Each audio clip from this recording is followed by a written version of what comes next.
दोस्तों हम आपके लिए रामायण और महाभारत से जुड़े कहानी, किस्से और रहस्य लेके आते हैं। अतः आपसे निवेदन है कि आप हमारे चैनल पर नए तो चैनल को सब्सक्राइब जरूर करें ताकि हम और आप जुड़े रहे हमारे सांस्कृतिक धर्मों के साथ। चलिए दोस्तों कहानी को शुरू करते हैं। दोस्तों आज की कहानी को सुनने के बाद आपको यकीन हो जाएगा कि महाभारत और रामायण पूरी तरह से एक ही है। जी हाँ दोस्तों, आज हम जो आपको महाभारत और रामायण में समानता दिखाने जा रहे हैं उसे सुनकर आपको 100% यकीन हो जाएगा कि महाभारत और रामायण लगभग दोनों समान ही थे। दोस्तों रामायण और महाभारत दो महाग्रंथ है, इनके लिखे जाने का समय भी अलग अलग है। एक ग्रंथ का संबंध त्रेता युग से है जबकि दूसरे का संबंध द्वापर युग से है।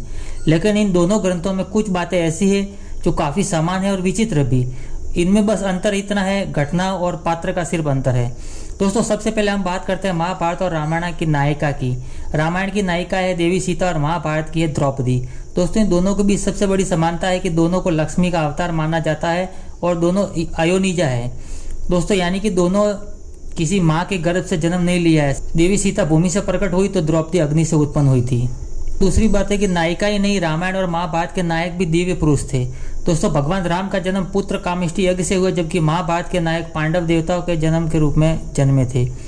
दोस्तों महाभारत और रामायण की कथा के अनुसार राम और पांडव दोनों ही अयोनिज थे। दोस्तों रामायण और महाभारत के नायक की बात करें तो रामायण के नायक राम को 14 साल का वनवास मिला था। महाभारत में भी इसी घटना का उल्लेख मिलता है। महाभारत के नायक पांडवों को ध्रुत कीड़ा में हारने के बाद 13 वर्ष का वनवास और 1 वर्ष का अज्ञातवास यानी कि कुल 14 वर्ष तक उनको भी वनवास मिला था और दोनों 14 वर्ष तक वनवासियों की तरह भटकते रहे। दोस्तों दोनों महाकाव्यों में नायक के विवाह में भी बड़ी समानता है। रामायण में भगवान राम को सीता से विवाह करने के लिए धनुष पर प्रत्यंचा चढ़ाना था, हालांकि इस क्रम में धनुष टूट गया था। महाभारत के नायक अर्जुन को भी द्रौपदी से विवाह करने के लिए धनुष को मछली की आंख से भेदना था। दोस्तों यहाँ एक और समानता यह है कि विवाह के समय राम और पांडव दोनों ही राजमहल से बाहर थे। राम ऋषियों की सहायता के लिए वन में थे और पांडव लाक्षागृह से बचने के लिए वनवास में भटक रहे थे। दोस्तों महाभारत और रामायण में एक और बड़ी समानता है। रामायण में पवन देवता के एक पुत्र है जो कि हनुमान है और दोस्तों वहीं महाभारत में भी एक पवन पुत्र है जो कि भीम है और दोनों ही गदा युद्ध में कौशल थे। दोस्तों रामायण और महाभारत दोनों में ही नायिका अपने पति के साथ वनवास जाती है और वनवास के दौरान सीता का हरण हो जाता है और महाभारत में भी नायिका द्रौपदी का अपहरण हो जाता है, लेकिन पांडव द्रौपदी को अपहरणकर्ता जयद्रथ से बचा लेते हैं। दोस्तों दोनों महाकाव्य में एक समानता यह भी है कि नायकों को अपने भाई से स्नेहपूर्ण संबंध है।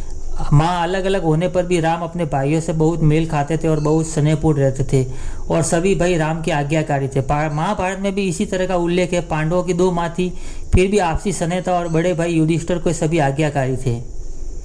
दोस्तों महाभारत और रामायण में एक खास समानता यह है कि दोनों में नायिका के कारण युद्ध हुआ। रामायण में देवी सीता के अपहरण के कारण युद्ध हुआ जबकि महाभारत में द्रौपदी का अपमान का बदला लेने के कारण पांडवों ने प्रतिज्ञा ली और अपनी प्रतिज्ञा पूरी करने के लिए युद्ध किया।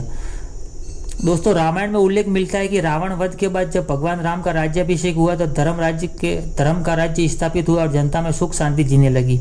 महाभारत में भी बताया गया है कि महाभारत युद्ध के बाद जब धर्मराज युधिष्ठिर राजा बने तब धर्म का साम्राज्य कायम हुआ।